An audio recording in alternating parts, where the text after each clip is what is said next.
Good morning, everybody, or good evening, or good afternoon, depending on the time you're watching this.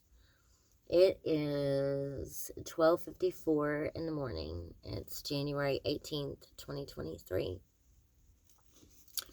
Okay, this is chapter 2, 1 Corinthians. The section's called The Message of Christ's Death. Dear brothers and sisters, when I came to you, I did not come preaching God's secret with fancy words or a show of human wisdom.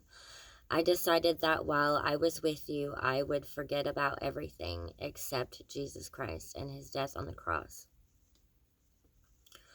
So when I came to you, I was weak and fearful and trembling. My teaching and preaching were not with words of human wisdom that persuade people, but with proof of the power that the Spirit gives. This was so that your faith would be in God's power and not in human wisdom. The section's called God's Wisdom. However, I speak a wisdom to those who are mature, but this wisdom is not from this world or from the rulers of this world who are losing their power. I speak God's secret wisdom, which he has kept hidden. Before the world began, God planned this wisdom for our glory. None of the rulers of this world understood it. If they had, they would not have crucified the Lord of glory.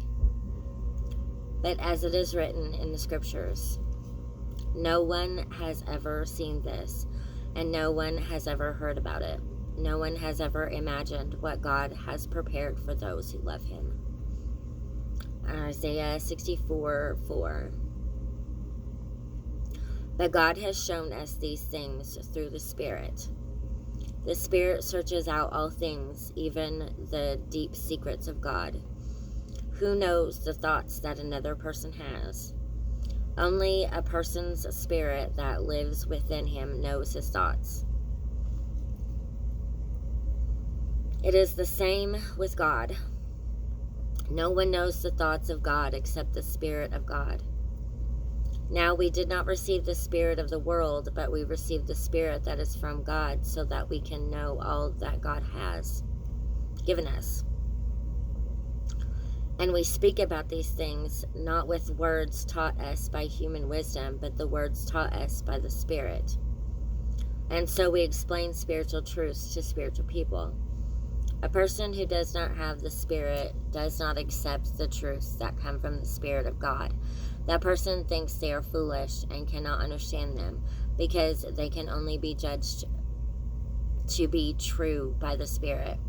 The spiritual person is able to judge all things, but no one can judge him.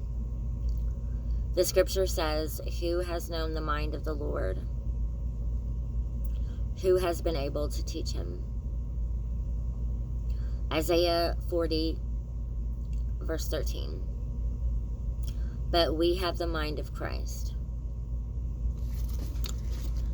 That's chapter 2, 1 Corinthians. Thank you for watching.